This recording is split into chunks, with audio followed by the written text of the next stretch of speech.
জাতীয় রাজস্ব বোর্ড যেন আলাদিনের চেরাগ। একে একে বের হয়ে আসছে এনবিআর এর কালো বিড়ালদের তথ্য। দেশের রাজস্ব সমৃদ্ধ করার দায়িত্ব যাদের উপর, তারাই জড়িত দুর্নীতিতে। তবে চোখের সামনে থেকেও যারা এতদিন ছিল ধরা ছোঁয়ার বাইরে, এক ছাগল কাণ্ডের পর তাদের মুখোশ উন্মোচিত হচ্ছে জনসম্মুখে। জ্ঞাত আয়ের বাইরে কে কোথায় কি রেখেছে তা বেরিয়ে আসছে। এনবিআর এর সেই কালো বিড়ালদের খবর জানাচ্ছেন দীপ্তচন্দ্র পাল। খালেদা জিয়া রাজি হয়ে গেল, ক্ষমতায়ও আসলো। খালি আমি শুধু এইটুকু বলেছিলাম, আল্লাহ তাআলা জন বুঝে ধন দেয়। বলেছে গ্যাস বিক্রি করবে, গ্যাস পাবেও না, বিক্রি করতে পারবেও না, পারে না। আপনার সাহস, আপনার দূরদর্শিতা আমাদের বিশাল সম্পদ। হঠাৎ করেই সরকারের রপ্তানি আয়ের হিসাব থেকে $23 বিলিয়ন গায়েব করে ফেলা হয়েছে। এতদিন ইপিবি, কেন্দ্রীয় ব্যাংক এবং রাজস্ব বোর্ড যে হিসাব দিত রপ্তানি আয়ের, সেখানে $23 বিলিয়ন একটা তারতম্য ছিল। এখন ইপিবির হিসাব থেকে $23 বিলিয়ন গায়েব করে ফেলার মধ্য দিয়ে এই তারতম্যটার একটা ব্যালেন্স করা। প্রিয় দর্শক, আসসালামু আলাইকুম। নতুন একটি ভিডিওতে আপনাদের জানাই স্বাগতম। আজকের এই ভিডিওতে আপনারা দেখতে চলেছেন কার কার ফোনালা ফাঁস হয়েছে আর কি কি ফেসে যাচ্ছে এবং কি সেই চাঞ্চল্যকর তথ্য যেগুলো আজকের এই ভিডিওতে আপনারা জানতে পারবেন। সেই সাথে বাংলাদেশ যদি চীনের সাথে চুক্তি করতে যায় ব্যবসায়িকভাবে, তাহলে কেন ভারতের এত সমস্যা? ভারত কি আমাদের ভালো চায় না? শেখ হাসিনা কিন্তু এমনটাই জানিয়েছে এবং সেই বিস্তারিত কথাগুলো কিন্তু সাংবাদিক জাহিদ টাকি বিস্তারিতের মাধ্যমে আপনাদেরকে জানাবো। প্রিয় দর্শক, বেশি কথা বলবো না, আপনাদের বিস্তারিত ভিডিওতে নিয়ে যাবো। আজকের এই বিস্তারিত ভিডিওটি দেখার আগে আরেকটি কথা বলে রাখি, যে ভিডিওর অংশ বেশি দেখে ভিডিওগুলো শুরু করেছিলাম, সেই ভিডিওগুলো আপনারা বিস্তারিত মাধ্যমে দেখতে পারবেন। প্রিয় দর্শক শ্রোতা, বেশি কথা বলবো না, চলুন আমরা বিস্তারিত ভিডিওতে ফিরে যাই। বিস্তারিত ভিডিওটি দেখার আগে যারা এখনো সাবস্ক্রাইব করেন নেই, এই চ্যানেলটি সাবস্ক্রাইব করে পাশে থাকা বেল আইকনটি বাজিয়ে রাখুন। প্রিয় দর্শক বন্ধুরা, এই ভিডিওটি লাইক দিয়ে চলুন আমরা ধারাবাহিকভাবে সেই বিস্তারিত ভিডিওগুলো একের পর এক দেখে আসি। প্রধানমন্ত্রী চীন সফরে যাওয়া এবং সেটার জন্য ভারতের অনাপত্তি থাকা নিয়ে পররাষ্ট্রমন্ত্রীর একটা বক্তব্য নিয়ে বেশ ট্রোল হচ্ছে। নানা রকম ফানি, আমাদের মনে থাকার কথা একটা স্বামী স্ত্রীর সম্পর্ক টাইপের যে ইন্ডিকেশন ছিল, সেটাকে কেন্দ্র করে অনেক রকম ট্রোল এসে গেছে সামাজিক মাধ্যম। একটু ট্রোল সরিয়ে রেখে যদি একটু দেখার চেষ্টা করি উনি যা বলেছেন এবং তার কিছু প্রিভিয়াস প্রেক্ষাপটকে আমরা যদি একত্র করি, বাংলাদেশের গন্তব্য কোন দিকে, কত দূর চলে গেছে সেই গন্তব্যে, সেটার একটা ক্লিয়ার ইশারা পাওয়া যায়। শুধু একটা ট্রোলের চেয়ে অনেক বেশি সিরিয়াস ইস্যু। আমরা বুঝিও যারা ট্রোল করছে তারাও জানে, কিন্তু যেটা হয় ভয়াবহতা যখন অনেক বেশি বেড়ে যায়, একটা পর্যায়ে আমরা সিরিয়াস কথা না বলে ট্রোল করতে শুরু করি। কি বলেছেন জনাব হাসান মাহমুদ?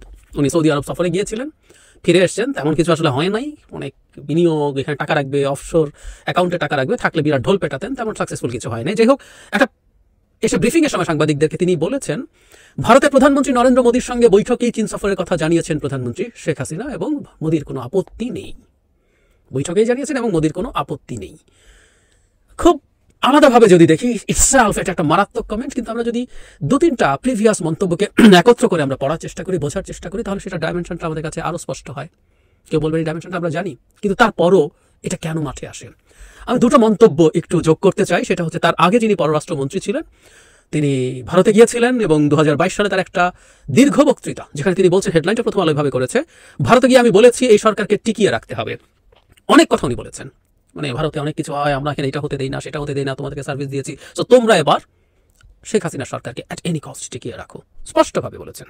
একটা হিন্দু সম্প্রদায়ের সমাবেশ ছিল, সেটার মধ্যে দীর্ঘ অনেকগুলো বাক্য। এরপর একটু যদি এগিয়ে আসি, 2023 সালের অক্টোবর 3 আমাদের সেই বিখ্যাত দেশের হিসাবে যদি আমরা বলি, একটা কুখ্যাত কথা, জনাব ওবায়দুল কাদের বলেছিলেন, তলে তলে আপোষ হয়ে গেছে, দিল্লি আছে, আমরা আছি, দিল্লি আছে।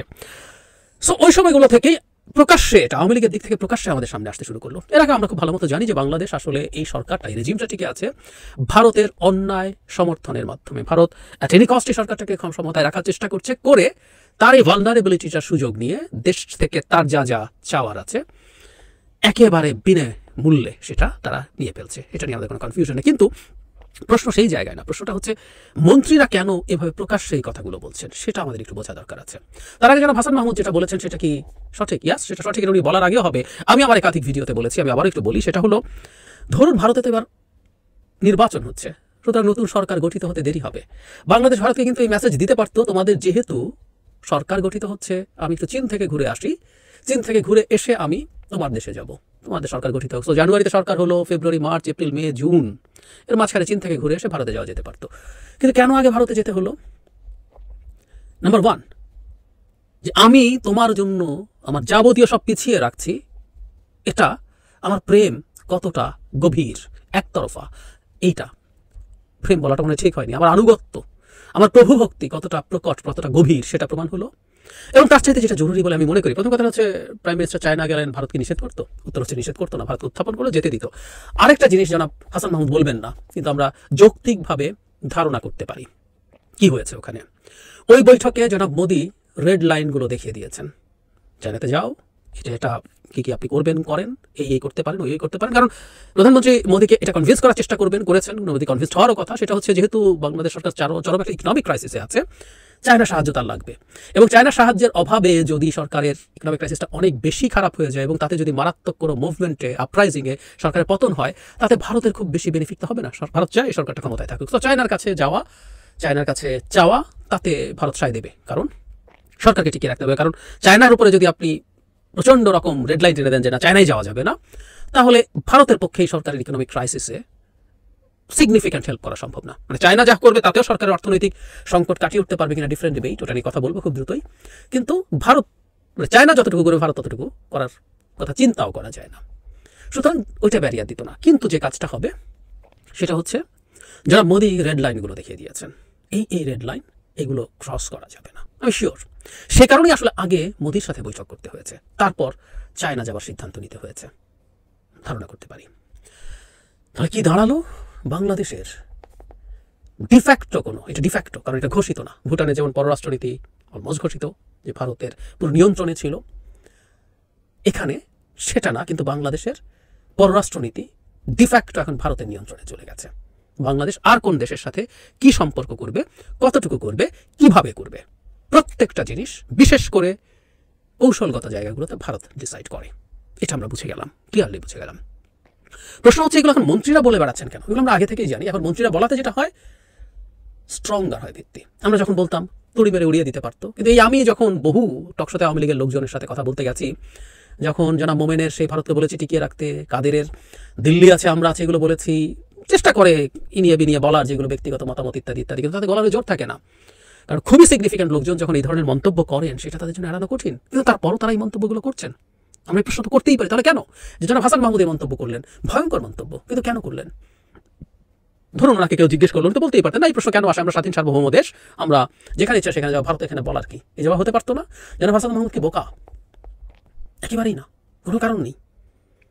তো তাহলে তারপরও এই কথা কেন বলছেন? মাঝে মাঝে কিছু কথাবার্তা আমাদের মনে হয় যে খুব বোকার মতো বলেন, বিএনপিকে নিয়ে বা এইসব ক্ষেত্রে। না, এগুলো সজ্ঞানে বিশেষ পারপাসে বলেন, এদেরকে বোকা মনে করার কোনো কারণ নেই। ঠিক একইভাবে জনাব ওবায়দুল কাদের, পোড় খাওয়া রাজনীতিবিদ, দিল্লি আছে, আমরা এমনি বলে দিয়েছেন। জনাব মোমেন এতক্ষণ ধরে যত কথা বলেছেন, লম্বা সময় ধরে, একটা বাক্য বললেও ঠিক আছে স্লিপ অফ টাং, না, দীর্ঘ সময় ধরে উনি কথাগুলো বলেছেন এমনি। তার মানে আমরা আসলে কি বলতে পারি? শুধু সেটাও না, আমরা একটু স্মরণ করব, এই জনাব হাসান মাহমুদই ডামি নির্বাচনের পর স্পষ্টভাবে বলেছেন 14, 18, 24-এ ভারত আমাদের সাথে ছিল বলে আমরা নির্বাচনগুলো করতে পেরেছি এবং আমরা ক্ষমতায় থাকতে পেরেছি। একই ধরনের কথা জনাব ওবায়দুল কাদেরও বলেছেন। তার মানে ভারত এখানে চালিকা শক্তি। এই আলাপটা মাঠে রাখা হচ্ছে। কেন? কেউ কেউ বলতে পারেন যে বাংলাদেশে একটা অ্যান্টি ইন্ডিয়ান সেন্টিমেন্ট আছে, সেটাকে একটু জারি রাখার চেষ্টা, কিন্তু একজনকে এরকম কথা বলার চেষ্টা করতে আমি দেখেছি। আমার কাছে খুব ফিজিবল মনে হয় না, কারণ অ্যান্টি ইন্ডিয়ান সেন্টিমেন্ট কখনো সিরিয়াসলি আছে, এটা আরও বেশি উস্কাতে থাকলে এটা ভারতের বিরুদ্ধে চলে যাবে, সেটাকে সে অনেক বেশি খেলতে পারবে, নট নেসেসারিলি। কিন্তু আমার কাছে যেটা ভ্যালিড, কারণ আমার নিজের কাছে মনে হয়, সেটা হচ্ছে ভারত আসলে বাংলাদেশে মানুষের কাছে এই বাস্তবতাটা এখন আওয়ামী লীগকে দিয়ে পরিষ্কার করিয়ে নিতে চাইছে। বাংলাদেশের সরকার আসলে চালায় ভারত, পররাষ্ট্রনীতি তো বটেই, বাংলাদেশের বহু বহু বহু কিছু ভারত নিয়ন্ত্রণ করে, তার মতো করে করে। এই মেসেজটা ভারত এখন দিতে চাইছে, এটা নিয়ে আমি মোটামুটি নিশ্চিত।